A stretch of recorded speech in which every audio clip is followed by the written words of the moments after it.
Bonjour à tous.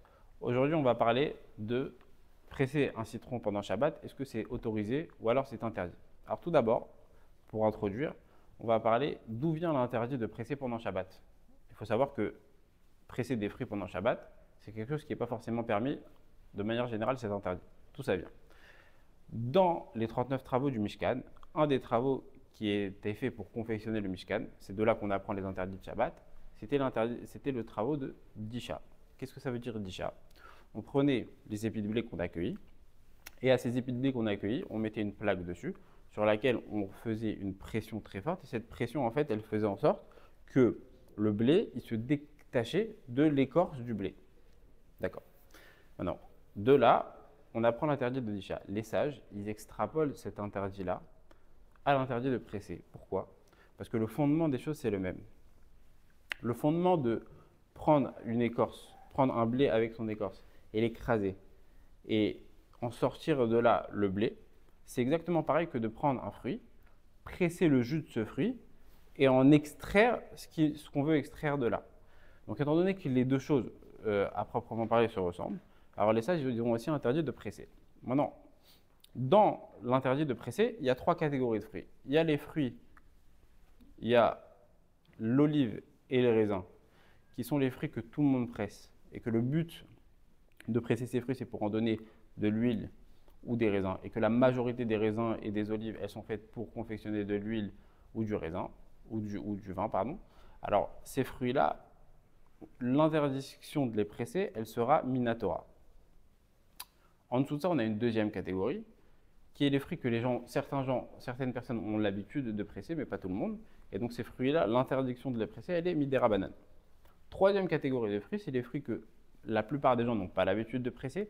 Et celui qui presse ces fruits, donc dans ce cas-là, sera permis et autorisé et il transgressera aucun issur. Par exemple, quelqu'un qui veut presser une pastèque, c'est tout à fait permis pendant Shabbat, puisque la majorité des gens ne pressent pas une pastèque pour en extraire son jus. Maintenant, la question elle est de savoir, est-ce que le citron, de quelle catégorie il se rattache? A priori, le citron, c'est un fruit que la majorité des gens ont l'habitude de presser, donc du coup, c'est au moins la deuxième catégorie qui est interdit, midera banane. Sauf que le Beth Yosef, il ramène qu'il y avait une habitude en Égypte de presser des citrons pendant Shabbat pour en faire une citronnade. Sur ça, le Beth Yosef, il se pose la question, il s'étonne, il dit mais comment c'est possible? A priori, la majorité des gens, ils pressent le citron, c'est un fruit qui se presse. Sur ça, le Beth Yosef, il ramène deux raisons à cela. Première raison, c'est que le jus du citron, il n'est pas buvable tel quel. Étant donné qu'il n'est pas buvable tel quel, alors on ne peut pas considérer le jus du citron comme un fruit qu'on presse pour extraire son jus.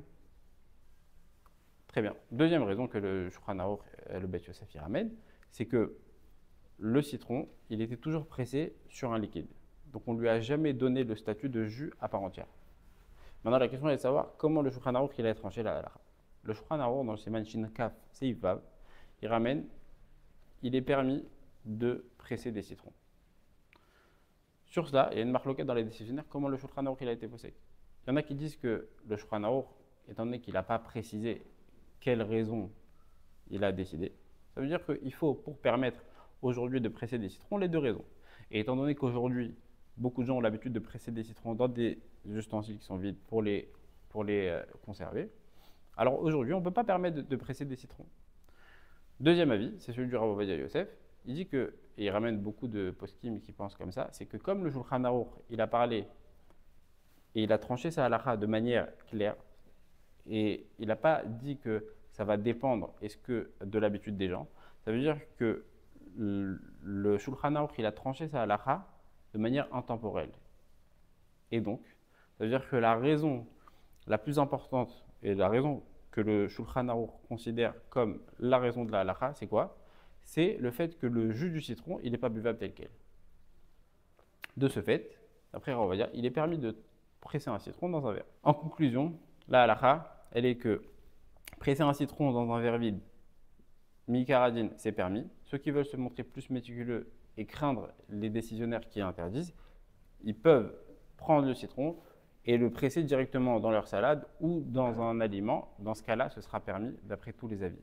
Qu'Hachem vous compte de toutes ces brachot. Amen.